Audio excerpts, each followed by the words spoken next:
So yeah, meat arrows. I had really high expectations for Tears of the Kingdom going into this gameplay trailer, and I really did not know what to expect at all. And all I can say is this blew my expectations out of the water. We've only just seen the surface of this game, and I can say that with full confidence. And Tears of the Kingdom is probably going to be jam-packed with a ton of content. There's so much to unpack from this 10-minute gameplay section that it'll probably take multiple videos to go over everything, but for now I want to strictly focus on giving my thoughts on the crafting system. This brand new crafting system seems very in-depth with Link's new ability to fuse weapons together. The Zelda team managed to make crafting look fun and very simple to use. It has that correct amount of Zelda goofiness and player imagination that will probably keep most of us captivated for hours just creating new weapons. The combat just got way more interesting, and we can make super long spears to stay out of the range of enemies, craft on the fly mechanics that would probably come in clutch in dire situations. Even the enemies have crazy weapons of their own that can cause a lot of variety while in battle, like this large wood pane attached to the stick that uses wind to knock Link off the edge of the Sky Island. It's wow. Weapon durability is back, whether you love it or hate it. If I'm being real here, I'm glad to see it back, and it looks better than ever. Now any near broken weapon can be given a new life thanks to this fuse ability. We see Link take an almost broken tree branch and then stick it to a boulder, and it makes like this crude hammer. This results in like more power and obviously better durability for that weapon. This may solve some people's issues with weapons breaking too fast because you can fuse almost anything to your near broken weapon. I'm sure some people will still complain, but I'm just glad they kept it because it still forces players to pick up and try new weapons and weapon combinations as they play. Although this brings up a few questions. Can you swap parts around on the fused weapons, or is it just stuck together once you fuse it that first time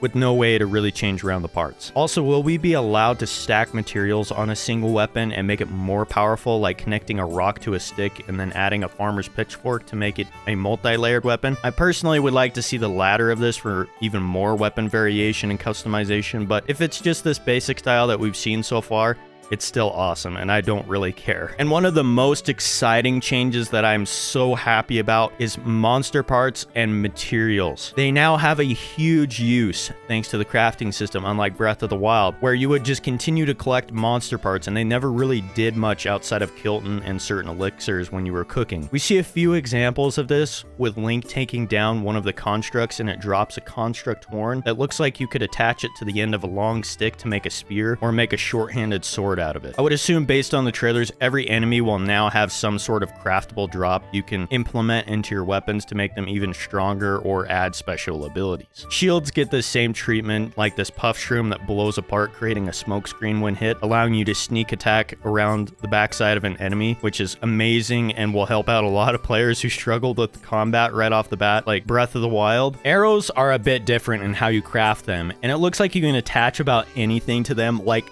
the meat arrow. What the hell does a meat arrow do? I want to know what a meat arrow does. I'm just glad that after all this time we can finally penetrate enemies with meat. Does this also mean that I can make a cheese arrow and like a spring onion leek arrow? I mean, you can already attach a leaf to an arrow. Is that like for wind propulsion? Would that slow the arrow down? Like, I'm confused about that one. But also this amber, it looks like it has this weird long point on it. You know, straight from Breath of the Wild, those amber pieces were like a round chunk. This one has like a point on it.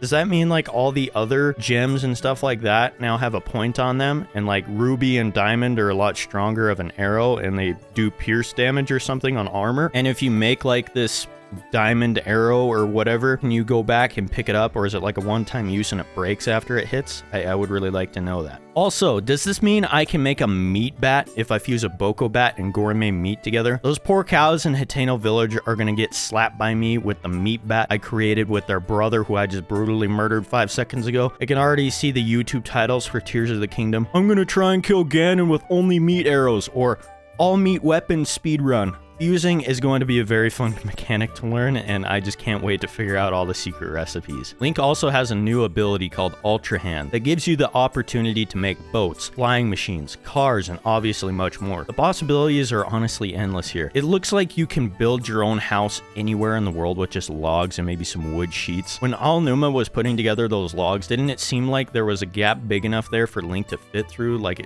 almost like a door? It's just something that I kind of noticed and I was looking at, and my my imagination just running wild. I don't know about you, but I'm gonna try and make a flying house if possible, just for the fun of it. I'm making a YouTube video of that if it's possible. 100% that is happening. I'm gonna build the biggest flying house there possibly can be. It also looks like there's building materials just scattered everywhere. As long as you can move it with Link's hand, you can basically use it to build. Like this Zonai structure highlighted here when Aonuma was building his boat. I wonder if you can like make stairs out of it or something like that, move it around, and because it looks like they float, doesn't it? So like, can you make floating island things out in the distance to help you stair step your way up to certain higher sections of islands? That's something I need to look into a little bit more. Another question, will we be able to attach weapons to our vehicles and go run through enemy camps full vehicular homicide style and destroy some unsuspecting bokoblins day and maybe attach this flamethrower here to it? You know what, I swear I'm okay. Don't worry about me, I swear. Also, I know a lot of people, myself included, wanted to rebuild Hyrule, and this dream might actually come true. Check out these platforms that look like foundations to a house with wood laying around on top of them. It looks like we can build new houses with Link's ability and maybe recruit people to live there, as there's like the sign that can allow new inhabitants to claim this house for themselves. It looks like you need to bring in more materials in order to fully construct a house on one of these foundations, which leads me to pointing out this wagon chilling at the Dueling Peaks stable. Are we going to be able to attach wagons to horses to move materials around the world? Maybe this is the form of transportation of how we get more building materials close to these house foundations in order to finish construction. I have a feeling with how much else the Zelda team has done, this will probably be an option we can play around with. Also, Bolson's construction company better have a big role in this reconstruction, or I'm gonna have a freaking riot. Listen to me, Nintendo. If you didn't include Bolson's construction company, I'm gonna book a plane ticket to Japan, and I'm gonna go stand outside of your office and protest, wondering where Bolson's construction company is. It better show up in a DLC or something. You know what? Honestly, with how in-depth this crafting system is, it has blown my mind. It is better than what I was expecting, and I bet it has much more to offer than what we have been shown. When crafting was first kind of hinted at in the first trailer, I figured it was going to be some sort of menu crafting system where you had to collect the right parts in order to make a weapon, just like any previous open world